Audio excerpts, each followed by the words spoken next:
Mga aberya naman sa kalsada ang nagpa-traffic sa ilang bahagi ng South Luzon Expressway. Alamin natin latest sa sitwasyon ng trapiko roon sa live na pagtutok ni Mark Salazar. Mark! Vicky, latest traffic situation tayo dito. Hindi ko na ilalatag yung iba pang areas ng kahabaan ng SLEX dahil ibig sabihin okay ang ibang areas. Dalawang stretch yung ating binabantayan dahil ito yung nagpapakita talaga ng volume sa mga oras na ito. At ito, Vicky, yung Silangan exit all the way to Calamba. Ito ay 6 na kilometrong kung hindi hihinto ay mabagal na pag-usad ng trapiko dahil sa volume. Meaning 20 to 30 kilometers per hour ang takbo dito. So ito yung mga maaaberya kayo. Kung ang biyahe nyo sa Katimugan ay aabot pa sa stretch na ito. Isa pang nagpapakita rin ng volume ay yung from Eton all the way to Cabuyao. Ito naman ay halos 1 kilometro na stretch. Na ganun din ang sitwasyon. Uusad, hihinto, aandar. Not more than 30 kilometers per hour ang takbo dito.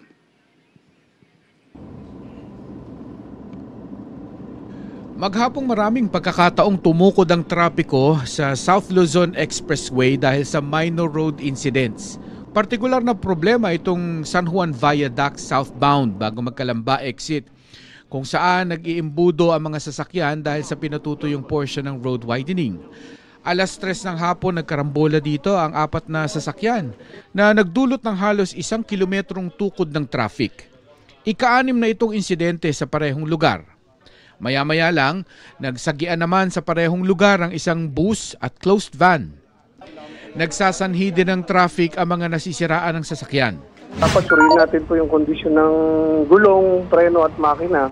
Kasi medyo mataas po yung average dyan ng mga stalled vehicle natin na ang cost ng nila yung flat tire. At yung makina naman marami nag-overheat. Sa safety po, i-avoid po natin yung tailgating. Maintain po natin yung safe distance. Iwasan po natin mag-swerve approaching sa exit kasi mataas na insidente. Approaching exit, nagkakaroon ng aksidente. Mabilis naman ang responde sa mga aberya sa kalsada dahil sa mga nakaantabay na road emergency service. Pero mabuti pa rin daw na alam ng mga motorista ang emergency hotlines ng mga expressway na binabaybay nila na makikita sa inyong screen. Mga ganyang problema ang problema maghapon at hindi mismong volume na tila manipis sa malaking bahagi ng SLEX, pati sa Skyway at Star Toll kahit pa Miyerkules Santo na. Tila nagsimula na raw kasi noong weekend umuwi ng Katimugan ang ilang taga Metro Manila. Nagkaroon kasi tayo ng Friday, Saturday, siguro nag-uwian na rin Ngayon kasi dapat malaki na yung volume natin Pero light traffic pa tayo.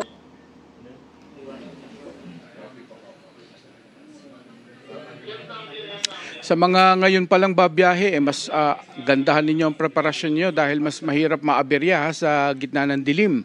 Malamang naman ngayon ay familiar ng lahat doon sa blow bagets. Samahan nyo na lamang ng dasal para ligtas ang biyahe. Balik sa'yo, Vicky.